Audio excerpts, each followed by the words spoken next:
Bigyan ng pagkakataon ng mga lokal na negosyo na palawakin ang kanilang koneksyon sa Business Open Day ng Business Networking International Alliance of Business Elites o BNI-ABE Chapter. Dinaluhan ng business professionals, entrepreneurs, mga negosyante at visitors ang pagtitipon na isinagawa nitong Miyerkules, August 5 sa Clark Freeport. Isa si Jojit Pineda ng Sunshade Net Philippines sa mga present sa aktibidad. Naging madali raw ang kanyang pakikipag-ugnayan sa mga kapwa niya negosyante dahil sa mainit at malapamilyang pagtanggap sa kanila. Talagang hindi mo mafe-feel na parang nag-isa ka. Mafe-feel mo na parang nasa family ka lang. Ganon, na gatherings, ganon. Kasi welcome ka po lahat ng mga business owners na nandito. Sobrang makakatulong po sa atin ng BNI, unang-una, dahil sa mga referrals and of course, marami po tayong magkikilala mga iba't ibang tao, iba't ibang businesses. And yung connection is mabibuild pa lalo. You can learn from others' businesses that you can apply po sa iyong sariling business. Ito raw ang isa sa mga misyon ng BNI, ang magtulungan ng mga negosyante, lalo na sa Business Open Day na bukas din para sa mga non-members. Malaki rin daw ang pagkakaiba nila sa ibang business groups. Binigyang diin ng BNI ang kahalagahan ng kolaborasyon sa halip na kompetisyon sa negosyo. Nakasentro raw ang kanilang operasyon sa referral system at sa modelo ng exclusive marketing rights upang maiwasan ang direct competition sa loob ng chapter. So it is an international organization that we do network our business to everybody and we seek help to everyone. And also we help each other without expecting anything in return.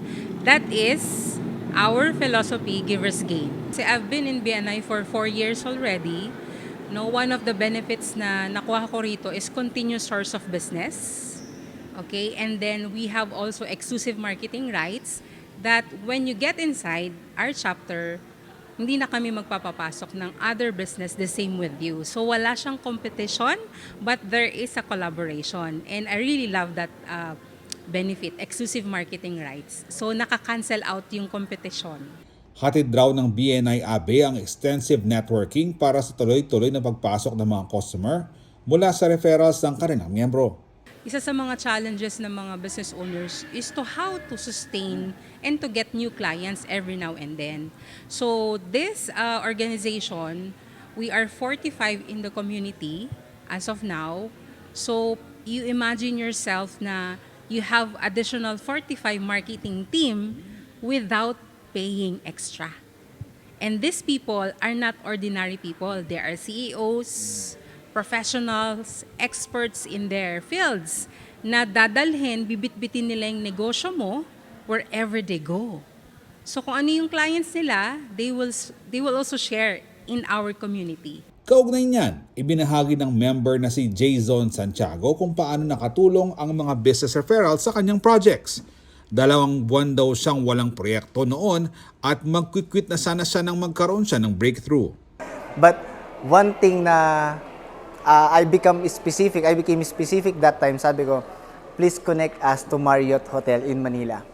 That time, that moment, my ask, kumbaga yung pinaka-dream referral ko, binigay sa akin ng isang member. And that one referral changes everything. Pinalitan niya talaga. Ngayon, ang dami na nag-reach out sa amin to the point na yan. Ginagawa na namin yung project namin ngayon, which is latest, Ayala Malls, Manila Bay.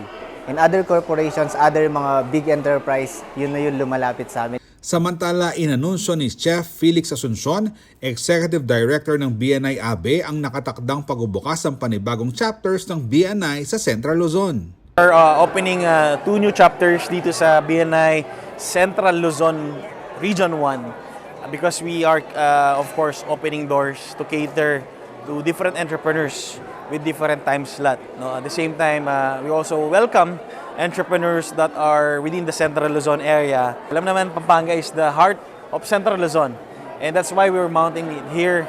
Sa huli, hinikayat niya ang kapwa business owners na tignan ang BNI bilang katuwang sa pagpapalago ng negosyo at lokal na ekonomiya. Hinimok niya ang ibang business owners na sumali sa kanilang advokasya na tulungan at palaguin ang mga negosyo sa rehiyon. Don't join BNI. Join the advocacy of helping and building entrepreneurs in the region.